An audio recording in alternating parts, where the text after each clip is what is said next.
संज्ञा शब्द का अगर शाब्दिक अर्थ हम कहें तो ये बना है सम प्लस ज्ञा के योग से। जो सम है इसका अर्थ यहाँ हम लेंगे सम्यक, इसका अर्थ लेंगे सम्यक। सम्यक का एक अर्थ होगा संपूर्ण, संपूर्ण, और ज्ञा का अर्थ होता है ज्ञान,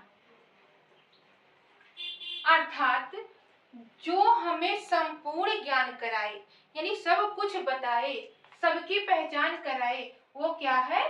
संपूर्ण ज्ञान कराए, वो क्या है? संज्ञा है, संपूर्ण ज्ञान कराए। यहाँ हम इससे, इस शब्द से ये अर्थ निकाल सकते हैं। अब वो कैसा संपूर्ण ज्ञान कराएगा? जो हमारे सामने जो भी वस्तु है, जैसे हमने कहा मेज, कुर्सी, टेबल, पंखा, पर्दा, रोड या कल्पित जो कुछ भी हम सोच रहे हैं, हमारे चर अचर जहाँ भी कोई भी शब्द चीजें हैं, उसे जिस भी रूप में अगर हम जानते हैं, जिस तरीके से हम पहचानते हैं, जिस नाम से हम पहचानते हैं, उसे संज्ञा कहते हैं।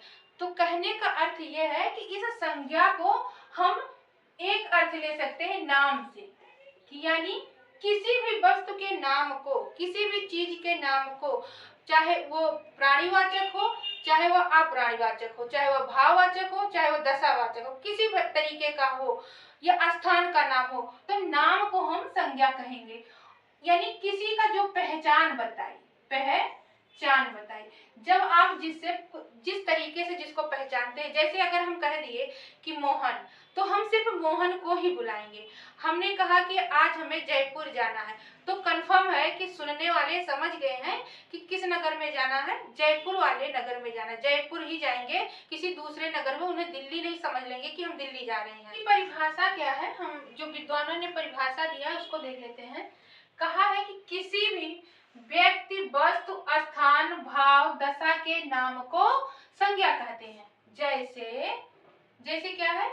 मोहन, मेज, जापान, मिठास, बुढ़ापा, विद्वान। यानी ये मोहन क्या है? ये व्यक्ति है। मेज कोई वस्तु है, जापान एक स्थान का नाम है, मिठास जो है ये भाव है। जब हम खाते हैं कोई चीज तो अपने भाव से प्रकट करते हैं कि मीठा है या खट्टा है, तो भाव है। दशा का नाम जाने कि जैसे बुढ़ापा आया है तो दशा उसका है, उस अवस्था में, ये अवस्था का, ये अवस्था है, दशा का नाम हुआ। विद्वान किसी गुण का नाम बता रहा है कि मतलब वो विद्वान है, जो बहुत जानकार है। तो इस प्रकार जितने भी शब्द आते हैं वो क्या है? संज्ञा है।